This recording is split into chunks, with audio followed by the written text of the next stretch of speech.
দৈর্ঘ্য 3 ইঞ্চি, প্রস্থ 2 ইঞ্চি করে একটি চতুর্ভুজ আঁকবেন। এই চতুর্ভুজ থেকে একটি সুন্দর আপেল আঁকা সম্ভব। চতুর্ভুজের প্রত্যেক রেখার মাঝখানের অংশটুকুকে চিহ্নিত করবেন। তারপর এখান থেকে বাঁকা করে এখানে এনে লাগিয়ে দিবেন। এখান থেকে বাঁকা করে এখানে এনে লাগিয়ে দিবেন।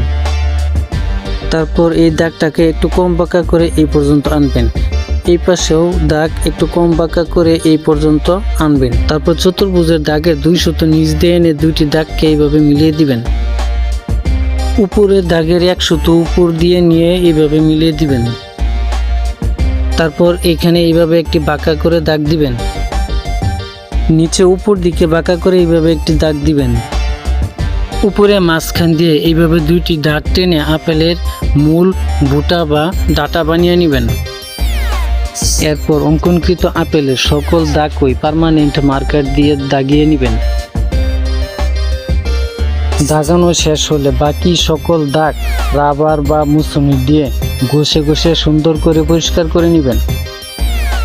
পরিষ্কার করা শেষ হলে আপনার হাতের কাছে থাকা যে কোনো কালার পেন্সিল দিয়ে আস্তে আস্তে বা ধীরে ধীরে ঘষে ঘষে প্রথমে সবুজ রং করতে হবে। মনে রাখবেন, যত বেশি আদর যত্ন করে ঘষে ঘষে রং করবেন তত বেশি সুন্দর হবে। কারণ যে কোনো কাজ করার সময় ওই কাজের প্রতি যত বেশি ভালোবাসা হয় ওই কাজ তত বেশি সুন্দর হয়।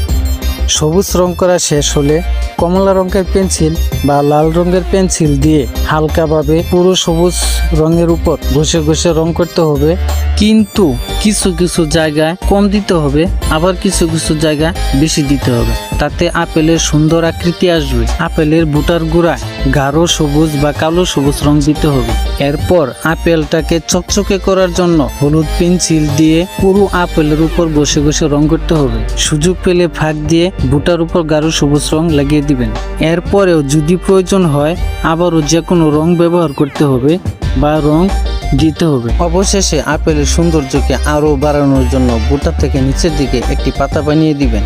এই ছিল আজকের ভিডিওটি ভালো লাগলে একটি লাইক দিবেন। ধন্যবাদ সবাইকে। আসসালামু আলাইকুম।